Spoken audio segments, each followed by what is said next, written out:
Kisah Uwais Al-Qarni, pemuda yang terkenal di langit. Kisah ini bercerita tentang seorang pemuda bernama Uwais Al-Qarni yang hidup pada zaman Nabi Muhammad SAW. Nama Al-Qarni yang disematkan padanya memiliki arti yang dalam bahasa Arab, penghuni langit. Melalui kisah ini kita akan mengetahui siapakah sosok Uwais yang namanya sangat terkenal sampai ke langit. Ternyata hal ini terjadi karena ketaatan Uwais kepada ibunya. Uwais adalah seorang pemuda yang berasal dari negeri Yaman. Sejak lahir, ia memiliki penyakit sopak, timbul bercak-bercak putih di seluruh badan. Uwais adalah pemuda yang soleh dan giat bekerja. Sehari-hari ia mengembala domba milik para tetangga untuk memenuhi kebutuhan hidup. Uwais tinggal berdua dengan ibunya yang lumpuh dan buta. Walaupun hidup miskin, Uwais selalu bersyukur dan sangat menyayangi ibunya. Ia selalu berusaha memenuhi segala permintaan sang ibu. Uwais anakku, kemarilah sebentar nak. Baik ibu, apakah ada yang engkau butuhkan? Anakku sayang, mungkin hidup ibu sudah tak akan lama lagi. Ada satu keinginan ibu yang ingin sekali terwujud. Jangan berkata seperti itu ibu. Katakan padaku, apa permintaan ibu itu? Sebelum saat itu tiba, ibu ingin melaksanakan haji. Mendengar perkataan ibunya, Uwais hanya termenung sambil berpikir. Aku sangat ingin mewujudkan permintaan ibu. Mohon ibu bersabar sampai saat itu tiba. Aku akan mencari cara agar kita bisa pergi ke Mekah untuk melaksanakan ibadah haji. Oh, terima kasih nak. Ibu Uwais sangat bahagia dan memeluk Uwais sampai menangis. Ya Allah, bagaimana cara hamba membawa ibu hamba yang lumpuh dan buta untuk pergi ke Mekah? Sedangkan jarak dari Yaman ke Mekah sangat jauh, melewati padang pasir yang tandus.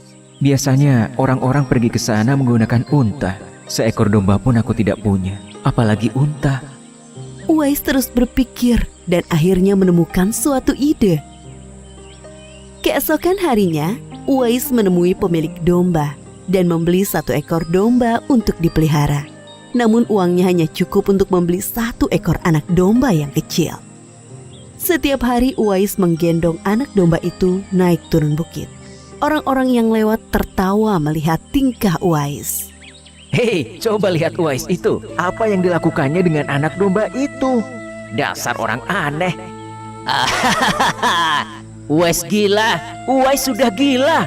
Uwais tidak mendengarkan cemoohan dari orang-orang. Saat ini yang ada di pikirannya adalah ibunya. 8 tahun berlalu dan tibalah pada musim haji. Anak domba Uwais semakin bertambah besar. Beratnya mencapai 100 kg. Begitu pula dengan Uwais. Badannya semakin kekar dan bertenaga. Berkat latihan setiap hari, beban berat yang dipikulnya tidak terasa lagi. Sekarang semua orang tahu bahwa apa yang dilakukan Uwais adalah bentuk pengorbanannya kepada sang ibu.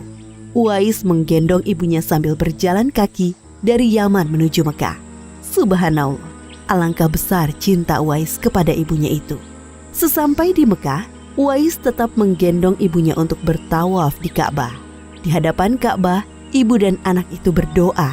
Ya Allah, ampunilah semua dosa ibuku. Bagaimana dengan dosamu anakku? Dengan terampuninya dosa ibu, maka ibu akan masuk surga. Cukuplah ridho ibu yang mengantarkanku ke surga. Allah Subhanahu wa Ta'ala mendengar percakapan ibu dan anak laki-lakinya. Seketika itu penyakit sopak yang dideritanya sembuh. Hanya tertinggal 1 bulatan putih di telapak tangannya. Terima kasih ya Allah. Sekembalinya dari Mekah, Uwais meminta izin kepada ibunya untuk pergi ke Madinah. Uwais ingin sekali bertemu dengan Nabi Muhammad SAW. Dengan berat hati, ibunya mengizinkan Uwais berangkat. Setelah urusanmu selesai, cepat pulang ya nak. Sesampainya di Madinah, Uwais segera mencari rumah Nabi Muhammad SAW. Setelah menemukan, ia mengetuk pintu dan mengucapkan salam. Keluarlah istri Nabi, Aisyah radhiyallahu anha, seraya membalas salamnya. Apakah saya bisa bertemu dengan Rasulullah SAW? Maaf sekali, Nabi sedang tidak berada di rumah. Beliau sedang berperang dan tidak tahu pasti kapan kembali. Mungkin sebulan atau beberapa bulan lagi. Uwais dihadapkan pada dua pilihan, menunggu kedatangan Nabi atau segera pulang ke Yaman.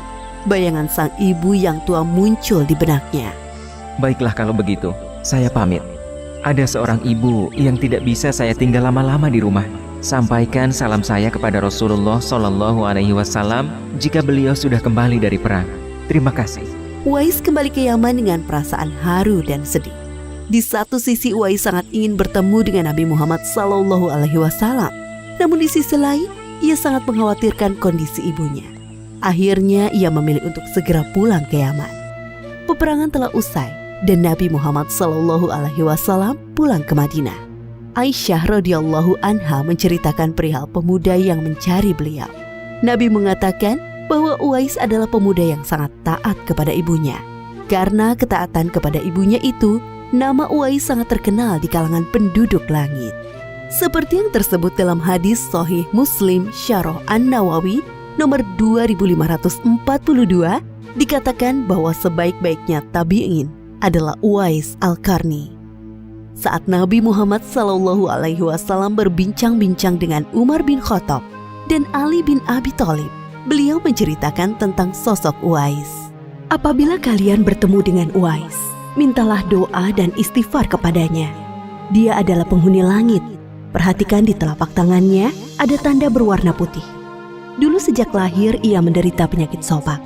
Namun atas kesalehan dan ketaatan kepada ibunya, Allah Subhanahu wa Ta'ala menyembuhkan penyakitnya. Sampai pada akhir kematian Uwais, terjadi hal yang menggemparkan. Banyak sekali orang yang hadir mengurus pemakamannya. Orang-orang itu adalah penduduk langit yang dikirim oleh Allah Subhanahu wa Ta'ala. Subhanallah, Maha Suci Allah, sungguh mulia sosok Uwais ini. Demikianlah kisah Uwais Al-Qarni, pemuda yang namanya terkenal di langit. Karena ketaatan pada ibunya, Allah Subhanahu wa Ta'ala meninggikan derajatnya. Dalam kisah ini dapat kita ambil pelajaran berharga bahwa kita harus berbakti kepada orang tua. Semoga kisah Uwais Al-Qarni ini menjadi pengingat agar kita selalu mendoakan kedua orang tua di setiap waktu dan menambah ketaatan kepada mereka.